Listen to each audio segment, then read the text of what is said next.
Welcome to Tales and Tidbits, fictional stories for adults. Today's story is Dancing with Deception.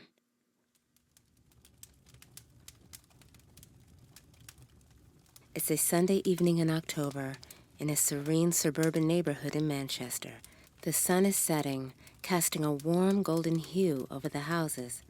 As Paula's car glides down the tree-lined street, memories of her childhood flood back. The quaint houses, familiar parks, and the soothing sound of leaves rustling in the gentle breeze all evoke a sense of nostalgia.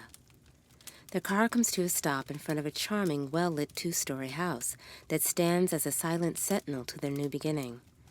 While looking at the house, a warm smile spreads across Paula's face as cherished memories and familiar warmth dance through her mind. The house has been empty for years, as Paula's parents now live overseas. They decided not to sell the house and used it as an Airbnb from time to time. But now they are just letting Paula and their grandchildren stay as long as they like. "We're here," Paula says as she puts the car in park. Paula, Marcus, and Maria step out of the car. They each take one of the many boxes in the back camper trunk and walk up the short stairway to the entrance. Paula grabs one of the boxes marked doctor's files, which belonged to her late husband, Chris. Paula stands at the porch landing and gazes at the house, her hand resting on the wood beam. Her children, Marcus and Maria, stand beside her, mirroring her mixture of anticipation and uncertainty. Paula whispers to herself, "This is where we start over, guys." Marcus and Maria exchange supportive glances. As the sun dips below the horizon, Paula takes a deep breath in, the cool evening air filling her lungs. She unlocks the door and leads her children inside their new home. Soft ambient light spills from the living room, where inviting furniture beckons and family photos adorn the walls, which is a reminder of a life left behind. Maria whispering to Marcus, "It's nice, right?" Marcus nodding, "Yeah, it is." Paula smiles. Her heart is lightened by her children's resilience and their ability to find hope in a new beginning. She knows that healing will take time, but they each have each other and this fresh start. Losing Chris, her children's father, was downright crippling for all of them. He tried his best to be the perfect husband and father, though sometimes he fell short due to his demanding psychiatric practice. But his family knew that he adored them. Every weekend he would insist on taking them for long drives and just listen to music, just to spend quality time with his family. Chris was the love of Paula's life, and they were on the brink of renewing their vows when suddenly his life ended in a mysterious car accident while on his way to the airport. Paula and her children move into the living room, where Paula begins to unpack a box filled with cherished family photos. Each image tells a story of love, laughter, and the journey that brought them back to this town. Marcus and Maria join her, helping arrange the photos on a shelf. Paula smiles while looking at the photos and says, "These pictures are our history, our story. They remind us of what we've been through and the love we shared." She begins to sob lightly, and her children comfort in a group hug. "It's okay, Mom," said Marcus. "We still got each other." Paula continues to embrace her children tightly and says, "Thank God for you both. I don't know where I'd be without you." As they stand together, bathed in the soft glow of the living room, the warmth of their shared love and determination fills the space. Chapter 2, A Chance Encounter. In a bustling cafe on a sunny afternoon, the chatter of patrons, the clinking of dishes, and the hiss of the espresso machine hums through the air. Paula's day unfolds like any other. As she sips her cappuccino and immerses herself in the world of her book, an attractive man enters the cafe. He is an enigmatic figure, his demeanor exuding an aura of mystery. His charisma is undeniable, and the entire cafe seems to pause, if only for a moment, to acknowledge his arrival. Paula, too, can't help but glance up from her book. In that brief but profound instant, their eyes lock, as if drawn together by an invisible force. Paula's heart skips a beat, and she feels a connection she can't quite fathom. The man, unable to resist the magnetic pull of that momentary connection, decides to take a chance. With a warm smile, he approaches Paula's table. "Excuse me, Is this seat taken? He asks. Paula's surprised by the intrusion, yet inexplicably drawn to the stranger before her. She smiles warmly. No, it's all yours. Please, have a seat. The man settles into the empty chair and immediately introduces himself. Hi, I'm Jerry, he said warmly while extending his hand. Pleased to meet you. I'm Paula. They shake hands and Paula looks into her cappuccino shyly as she feels slightly awkward yet aroused by Jerry's soft and masculine touch. Paula couldn't deny the chemistry she felt with the charming stranger, but the wounds of her past had a grip on her. Jerry, sensing Paula's awkwardness, takes a sip of his coffee. So, Paula, tell me more about your book. You seem completely engrossed in it. Oh, it's a fantasy novel called Time Stoppers, Paula replied, smiling. I've always had a thing for escaping into other worlds through books. Ah, a fellow book lover, Jerry replied. That's great to hear. It's like getting to live 1,000 lives through the pages of a book. Exactly. You know, I used to read bedtime stories to my kids when they were little. It was our special time, Paula answered. Yeah, having 2 kids must keep you pretty busy, Jerry replied. Yeah, you guessed it, 2 teenagers. How did you know? Oh, I didn't tell you? Well, I can read minds. That's one of my many talents, he answered jokingly, putting a smile on Paula's face. I'm just kidding. It was just a lucky guess. So teenagers, huh? That sounds like an adventure in itself. Oh, it definitely is. They keep me on my toes, but I wouldn't have it any other way. Well, it's clear you're an amazing mother, said Jerry. Oh, that's very nice of you to say. Thank you. Feeling more comfortable with Paula, Jerry decides to take the conversation to the next level. So, do you have any exciting plans for the weekend? Feeling thrown off by the question, Paula begins to stammer. Well, the usual. Soccer practice for Marcus and, well, Maria has a dance recital. It's always a whirlwind with them. Jerry is impressed by her answer and replies, Sounds like your weekend is packed.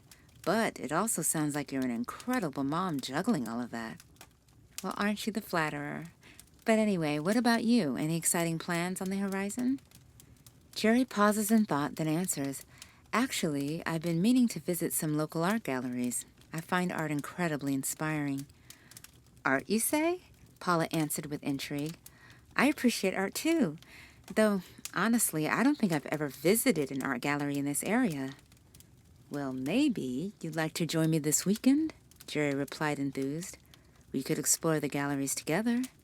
Paula's heart skips a beat at the invitation. She's flattered and drawn to Jerry's charm, but her cautious nature reminds her to take things slow. It's been 3 years since Chris's passing, and she's still not ready for a new fling. But with a bright smile, she replies, That sounds lovely. I'll have to check my schedule, but I'd really like that. Great. No pressure, though. Just a casual outing to appreciate some art, replied Jerry with a victorious grin. As their conversation continued, Paula couldn't help but feel a glimmer of hope. Maybe, just maybe, this charming man could help mend her wounds a bit faster. She knows she'll tread carefully, mindful of her past and her responsibilities as a mother. But for now, in the bustling cafe, Paula is enjoying the company of a charming stranger, and that's enough to put a smile on her face. Chapter 3, Shadows of the Past. Paula and Jerry's date at the art gallery had been a delightful escape into the world of creativity and imagination. After admiring the artwork and exchanging thoughts on each piece, they decided to take a break at a charming cafe just outside the gallery. Paula turns to Jerry on their way to the cafe and says, This has been such a wonderful day. I can't believe I haven't explored these galleries before. She pauses briefly, then continues. So, tell me, where are you from originally? Jerry shifted his posture slightly from the question, then answered, I grew up here in Manchester, actually. Paula is pleasantly surprised. No way, me too. I went to Maple Grove High. How about you? Jerry hesitated for a moment, a flicker of uncertainty crossing his face. Hilton High School. Paula's oblivious to Jerry's hesitation and continues the conversation. High school days. I met my late husband, Chris, there. We were high school sweethearts. Jerry's expression changed subtly at the mention of Chris, but he quickly masked it with empathy. "I'm so sorry to hear about that," Jerry answered. "High school sweethearts, huh? That's a beautiful story." Paula appreciated Jerry's comforting words and offered a grateful smile. "Thank you. He was a wonderful man." They sat down at a table outside the cafe and ordered 2 coffees and muffins from the waiter.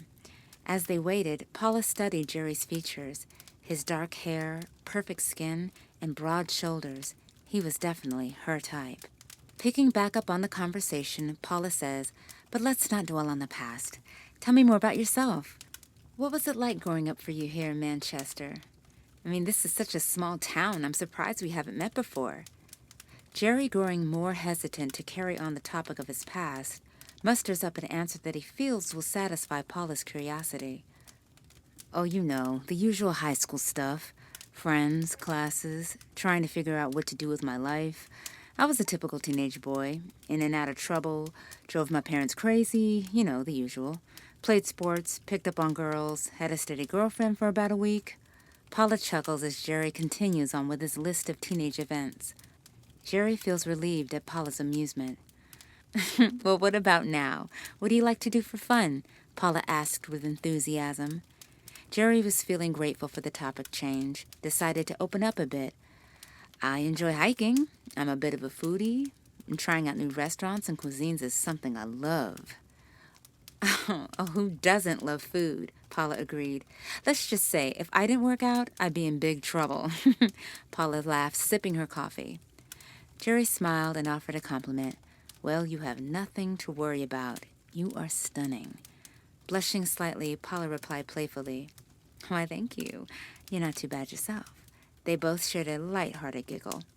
In her relentless curiosity, Paula leaned in, her eyes sparkling. "So, what do you do for a living, if you don't mind me asking?"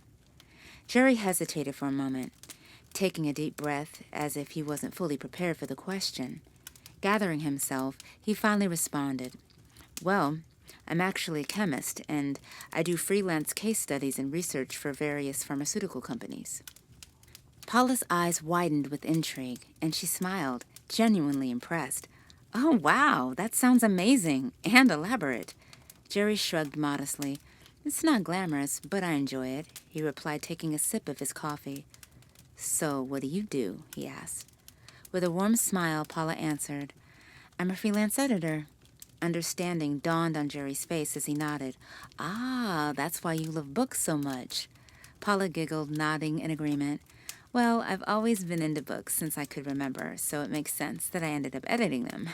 It's like a dream job for me." Their conversation flowed smoothly again, touching on topics like travel, hobbies, and future plans. As the date drew to a close, Jerry dropped Paula off in front of her house. As the couple strolled up slowly to Paula's front door, Jerry turned to Paula and said, "I had a wonderful time today. Thank you for sharing it with me." Paula is grinning and feeling whimsical from the evening spent. She replied, "The pleasure was all mine, so thank you." "Well, I should get inside." There was a slight pause, then Jerry leaned in to kiss Paula on the cheek. Paula was a little shocked that he didn't go in for her lips, but had a sense of admiration for his restraint. "We'll meet again," he said, and walked back to his car. Paula swooned as she watched Jerry walk away. Meanwhile, her son Marcus had been watching their interaction from his bedroom window, a curious and watchful eye on the mysterious man who had entered their lives. Chapter 5, Who's the New Guy? The following morning bathed Paula's home in the gentle glow of dawn, bringing with it the familiar hustle and bustle of a school day. Marcus and Maria sat at the table eagerly digging into their cereal and toast. Marcus, the oldest of the two, was preoccupied by a nagging thought that had haunted him since last night. A familiar face had crossed his path, but he couldn't quite place it. Something about the mysterious man from last night was gnawing at him. Marcus hesitated, then asked, Mom, I was just wondering, who did you go out with last night?" Maria, surprised by the question, echoed her brother's curiosity. "Yeah, Mom, we didn't know you were seeing someone," she added. Paula, with her spoon suspended mid-air, noticed the hesitation in her children's voices. Their inquiries made her realize she hadn't been entirely truthful with them about her rendezvous with Jerry. Paula set down her spoon and answered, "Oh, it's nothing serious, kids. He's just a friend." Marcus's curiosity was undiminished and decided to probe a bit further. "But, Mom," said Marcus, "it seemed like more than just a friendly meeting. You guys looked—" He struggled to find the right words, but Maria helped him finish the sentence. "It looked kind of romantic, Mom," Maria concluded. Paula's heart sank as she realized that Marcus might have seen something he shouldn't have. "Kids, nobody will ever replace your father," Paula replied. "But sometimes Mom gets a little lonely and she just wants to feel alive again." Her children, not entirely grasping the complexity of their mother's emotions, pretended to accept her explanation. The rest of breakfast passed in silence, punctuated only by the clinking of utensils and the occasional sip of juice. Once they finished eating, Marcus and Maria gathered their things for school and made their way to the front door, hastily to catch the bus on the corner. It was their usual routine to kiss their mother before they left, but they seemed eager to leave. Paula stood at the front door with a forced smile. "Okay, you two, kisses before you go," she said. Both children, still a bit uneasy about the previous conversation, reluctantly gave their mom a kiss on the cheek. As they left the house, Paula was left feeling uneasy herself, wondering how her children truly felt about her burgeoning connection with Jerry. With her children off to school, Paula decided to call her best friend Gloria. They had been friends since middle school, and Paula knew she can count on Gloria for support and honesty. Gloria answered with her usual bubbly tone. "Hey, girl, it's about time you called. I was this close to just rolling up on you," she said, laughing. "You know I'm only 15 minutes from you." Paula can tell her friend was joking, but she felt guilty about not meeting up with her since she moved back in town. "Yeah, I have been busy getting settled with the kids, and they're finally getting into the swing of school. You know how it is, girl," Paula rambled. "Of course, I'm just giving you a hard time. Anyway, what's going on with you?" her friend asked. Paula let out a deep sigh. "Girl, I got something to tell you." Paula went on to share the details of her recent encounter with Jerry and their date at the art gallery. Gloria, genuinely excited for Paula, listened intently and offered her thoughts on the matter. "Wow, it sounds like you had a great time. Where did you meet him?" Paula divulged every detail, not leaving anything out. Finally, she came to the point that had been bothering her. "But Gloria, here's the thing. Marcus saw Jerry kiss me goodnight." Gloria gasped. "Ooh, how was it?" she asked eagerly. "Well, it was just on the cheek, but I could tell he was just being respectful," Paula replied. Gloria let out a sigh of disappointment. "Oh, girl, I thought you were going to give me the juice." They both laughed. Gloria, being the ever-pragmatic friend, reassured Paula.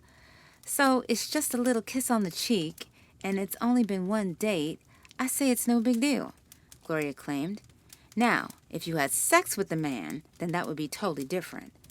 They both laughed, and Paula couldn't help but feel a weight lift off her shoulders. But then she remembered how Jerry was a bit standoffish on any topic relating to his past. "Well, he's nice and very cute, but he barely likes to talk about himself, which is kind of weird," said Paula. Gloria paused. I see. A man that's fine and doesn't like to talk about himself? Call the police." Gloria's sarcastic reply brings Paula to jovial laughter. "I know, you're right. I guess I'm totally overreacting. I'm just so out of practice with this dating thing." "Don't be too hard on yourself. You went through a lot, honey," Gloria said. She takes a beat. "And if it makes you feel any better, you know I can always do a background check on him. You know how I do. What's his last name, by the way?" Paula sits down and makes herself comfortable on her living room couch. "Clemens, I believe, but, girl, I really don't think he's dangerous. I'm just, well, curious about him, that's all." Gloria could sense her friend's attraction to Jerry. "Oh, so it sounds like there might be another date on the horizon, Paula?" Gloria added mischievously. Paula hesitated for a moment, then decided to spill the beans. "Well, he did ask me if I wanted to go bike riding with him next weekend," Paula replied. Gloria leaned into the conversation with curiosity. "And?" she asked. Paula, feeling excited, replied, "Well, it's been ages since I've been on a bike, but it does sound like fun. Plus, I can definitely use the exercise." "Well, if you do decide to go and you want a buffer, just say the word and we can double date or something. You know, take the edge off," Gloria offered. Paula's eyes lit up at the suggestion, finding comfort in the thought of having her best friend by her side. "That's a fantastic idea, Gloria. I'll bring the idea up to Jerry and let you know." As they wrap up the conversation, Gloria further expresses her desire to finally meet up with her dear friend. "Girl, it's been way too long since we've seen each other. And honestly, I feel terrible that I couldn't make it to the funeral." "Oh, please don't feel bad about that. I know that your job can be so demanding, and I know it must have been tough trying to coordinate getting out of India at that time, so please, just let it go. And thank you for that beautiful spread you sent. Oh my goodness, it was just everything," Paula said reassuringly. Well, it was the least I can do. I just wish I could have been there for you, girl, that's all." "You were, and you're here for me now. So, on that note, let's just make this double date thing work, okay? I think it'll be so much fun." Paula's upbeat demeanor changed her friend's mood. "Yeah, it would be fun. God, I can't wait to see you, girl." "Me neither. Look, I'm going to push for the double date thing, okay? Because I could use the buffer." "I got you, girl," replied Gloria. They exchanged their goodbyes, leaving Paula feeling more at ease. Chapter 4. Marcus Recalls. It's the following day, and school is in full swing at Maple Grove High School. Marcus is navigating the bustling halls with his group of friends. They were making their way to soccer practice, a daily routine that brought both excitement and camaraderie. As they passed by one of the classrooms, something caught Marcus's attention.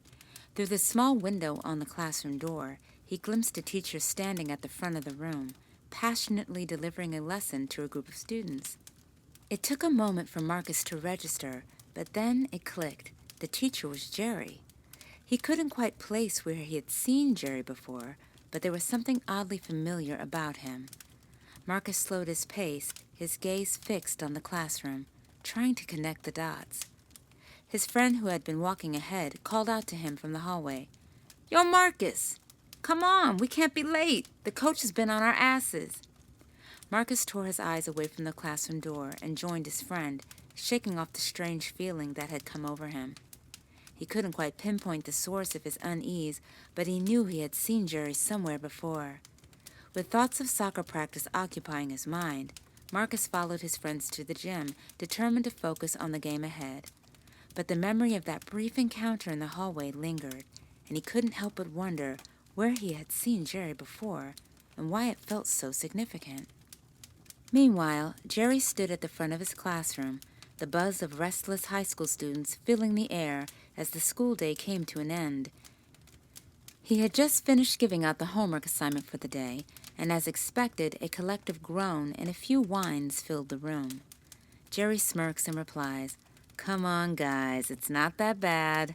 I promise, it'll be fun. And there's extra credit involved for those who excel." He tried to muster as much enthusiasm as he could, even though he knew he was facing an uphill battle with teenagers and homework. Finally, he dismissed the class and began the task of clearing up his desk. Once the students had all left, an older man in a neatly pressed suit casually strolled into Jerry's classroom. He wore glasses and exuded an air of importance. Jerry looked up and was surprised to see Dr. Bernard Peterson, the school's principal, standing before him. Jerry sees the man and rises from his desk. "Dr. Peterson, good afternoon. How can I help you?" Jerry asked. Dr. Peterson extended his hand, and Jerry shook it, still taken aback by the unexpected visit. Dr. Peterson replies in a friendly demeanor, "Good afternoon, Jerry. I hope I'm not interrupting anything important." "Not at all, sir," Jerry answered. "How can I assist you?" The principal asked about how things were going with Jerry's class, given the impression that Jerry was relatively new to the school. "Everything is going great, Dr. Peterson," Jerry answered with a reassuring smile. "The students are making progress, and I'm really enjoying my time here." The principal seemed pleased with Jerry's response and continued, Good to hear. I just want to make sure you're finding your way around here nicely. Then he shifted the conversation towards the matter of some paperwork that Jerry needed in order to complete his teaching transfer. Apparently, Jerry had previously taught at another school out of state, and there were references and documentation that needed to be submitted. Jerry felt a twinge of unease, but maintained a confident demeanor and answered, "I'll make sure to get that form to you by the end of the week." Dr. Peterson visibly relaxed upon hearing Jerry's commitment. As they talked, the principal briefly mentioned Jerry's late uncle, Henry Stevenson, who had been best friends with him and had helped Jerry secure the teaching position. Uncle Henry had put in a good word, which is why Dr. Peterson had been lenient about some of the paperwork. "Henry would have been very proud of you," he added. Jerry smiled warmly and replied, "Well, I would hope so." However, the conversation took an uncomfortable turn as Dr. Peterson mentioned Jessica, Uncle Henry's daughter. "I wonder whatever happened to his daughter Jessica. I didn't even see her at the wake," said Dr. Peterson. Jerry was visibly uncomfortable with the topic and quickly changed it. Trying to redirect the conversation, Jerry replies, "Yeah, her and I weren't very close, but I'm sure our paths will cross again one day." Oblivious to Jerry's signals, the principal continued reminiscing about Jessica's high intelligence and how her and Jerry shared the same interest in chemistry. "She was a brilliant girl. I'm sure she would have been a fine teacher. Oh, heck, win the Nobel Prize," added Dr. Peterson. He continued on talking about the lingering obsession she had with someone in high school, which her father Henry believes kept her from getting married and starting her own family. Finally, sensing Jerry's discomfort, he changed the subject. Dr. Peterson concludes, "In any case, I'm sure she's off doing quite well for herself somewhere." He then glanced at his watch, realizing he had taken up enough of Jerry's time. "Well, look at me. I have taken up way too much of your time, Mr. Clemens. Look, you have a great weekend. And don't forget that document, please." "I won't," Jerry answered with conviction. "And thank you, sir." Before leaving, the principal turned around and shared some words of praise and encouragement. "I hear nothing but good things about you from the students and staff. Keep up the good work, Jerry." Jerry nodded, his thoughts turning dark and puzzling as the principal made his exit. Dr. Peterson's unexpected visit and his mention of Jessica had unearthed memories and questions that Jerry had long kept buried. It's dawn and the sun is setting in the sky as Marcus and his friend Kyle wrapped up their soccer practice. With their duffel bags slung over their shoulders, they began a casual stroll through the parking lot, approaching Kyle's car. As they both settled into the car's comfortable seats, Marcus's eyes caught something peculiar, the same man he had glimpsed in the classroom earlier that day on his way to practice. The man was busy unlocking the door to his 2016 Chevy Suburban, and something about him seemed oddly familiar. Then it hit Marcus like a lightning bolt. The man, Jerry, was the very same person he had seen his mother with just the other night. "Yo, I think that's the guy dating my mom," Marcus blurted to his friend. His voice was filled with surprise. "Who, that guy?" Kyle asked, his curiosity piqued. "Yeah, but I swear I've seen him somewhere else before," Marcus mused. Unaware he was being observed, Jerry hopped into his car and revved up the engine. As Marcus and Kyle climbed into their own car, a spontaneous idea raced through Marcus's mind. He turned to his friend, saying, "Hey, let's follow him." Perplexed by Marcus's sudden proposal, Kyle asked, "Dude, why?" "There's just something about him I'm not feeling," Marcus replied, with a hint of unease. Kyle answers, "I don't know, man. I've got to get home soon. My mom's going to be worried." "Come on, just do me this favor, just this once.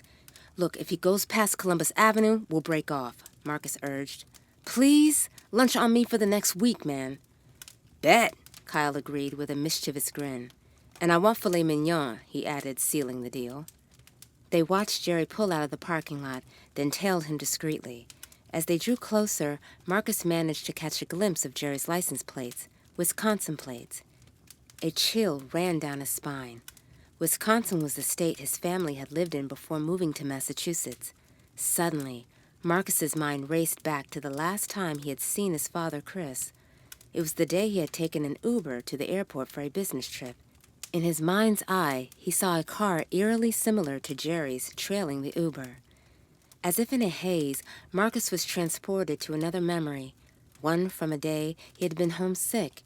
He had been making himself a light snack when he happened to glance out of the window. The mailman on his usual route had approached their fence and peered through their window before dropping the mail in the slot. That was it. That was where he had seen Jerry before. Marcus's mind was a whirlwind of emotions as he pieced together the puzzling memories related to Jerry. He decided not to reveal the memories to his friend, instead opting for a different course of action. As they continued to tail Jerry's car, Marcus's anxiety grew, and he finally turned to Kyle. "Hey man, I just remembered something. Can you take me home?" Kyle frowned slightly, disappointed by the sudden change of plans. Why the change? We were going to follow that guy. Thinking quickly, Marcus conjured up a convincing lie for his friend. "I totally forgot, man. My little sister has a recital tonight, and I promised I'd be there." Kyle sighed and agreed, albeit with a hint of humor. "All right, fine, but you still owe me lunch for a week." Pulling up to Marcus's house, they both knew their little adventure had come to an abrupt end. Marcus quickly exited the car, leaving Kyle behind, and rushed into the house. The door swung open, and Marcus stepped into the house, scanning the rooms for his mother. Not finding her, he turned to his sister Maria, who was engrossed in her book on the living room couch. "Hey, where's Mom?" Marcus inquired, with a sense of urgency in his voice. Maria looked up, bookmarking her page. "Oh, she's at yoga class. She said she'd be back later. Why, what's up?" Marcus hesitated for a moment. "Okay, this is gonna sound really weird, but you gotta believe me when I tell you this." Maria, now visibly worried, urged Marcus to explain. "Just tell me what the fuck is going on already." Taking a deep breath, Marcus revealed that he had discovered Jerry was a teacher at their school. Maria, initially unimpressed, asked, "Yeah, so what's the big deal?" "That's not all," Marcus interrupted. "I believe I saw him delivering our mail in Wisconsin the day I stayed home sick from school." Maria's eyebrows shot up. "Jerry? Seriously? Are you sure?" "Yeah, I'm sure," Marcus replied, his tone filled with conviction. "We have to tell Mom when she gets back." As they discussed their plan, Paula's yoga class was concluding. Gathering her belongings, Paula received an unexpected text from Jerry, proposing a dinner date for the evening. Intrigued, she agreed, and they settled on 6:30 p.m. Upon returning home, Marcus wasted no time sharing his encounter with Jerry to his mother. Paula, however, dismissed it, accusing her son of fabricating stories to hinder her dating life. "Come on, this is nothing like when you went out with that jerk Steven," Marcus argued. But Paula remained unconvinced, revealing her plans for a date with Jerry that evening. In the midst of the heated argument, Marcus's frustration boiled over.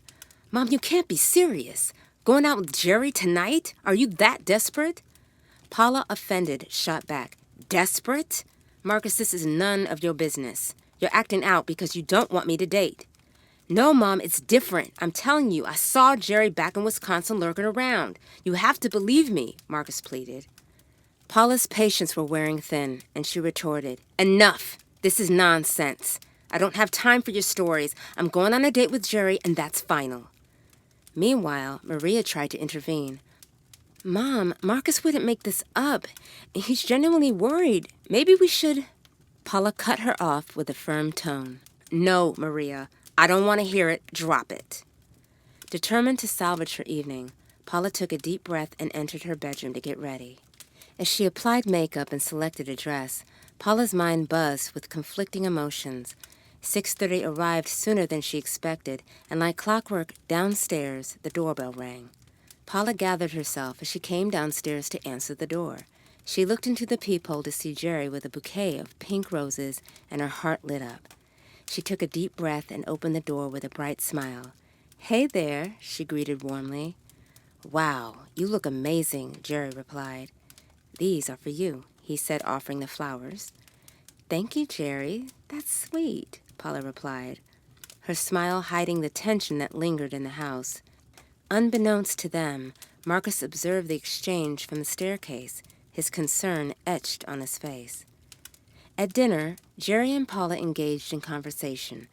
Paula, still bothered by Marcus's revelation, ventured cautiously. So, Jerry, tell me more about your family. Do you have siblings? Jerry hesitated for a moment before responding. I'm an only child. My dad passed away a few years ago. Paula's disappointment was evident. No friends either? She asks.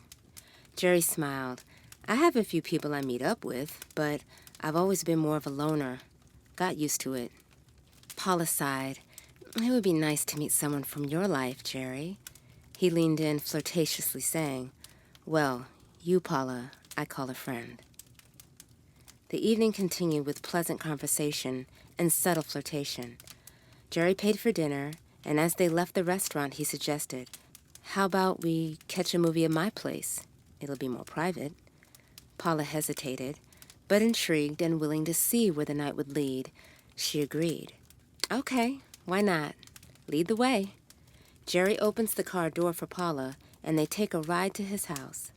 On the ride over, Jerry puts on some soft jazz music to set the mood. Paula is feeling comfortable and a bit anxious as she anticipates what may happen when she's alone in an intimate setting with Jerry. After about 15 minutes, they finally arrive at Jerry's home.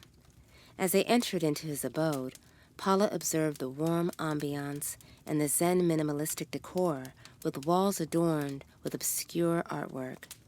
Jerry, being the perfect host, offered Paula a drink. Would you like some beer or wine? I got Corona, Merlot, and a Riesling, he said. Sure, I'll have a glass of red, Paula replied, while still surveying his townhome. On his way to the kitchen, Jerry dimmed the lights and put on some soft music. Paula couldn't help but feel nervous, yet excited about the direction the evening was taking. She took off her shoes and made herself comfortable on the couch, slowly taking everything in. Jerry comes into the living room with both glasses of wine, hands one to Paula, and sits down close to her on the couch.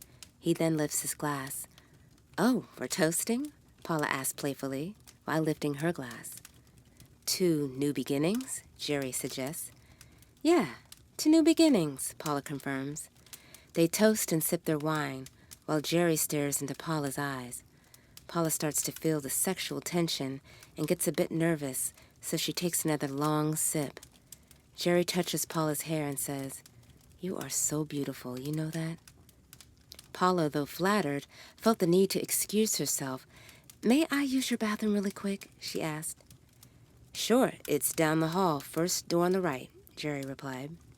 In the bathroom, Paula rinsed her face and, wanting to freshen her breath, searched for mouthwash and noticed a prescription bottle of hormone pills with the initials JS on it.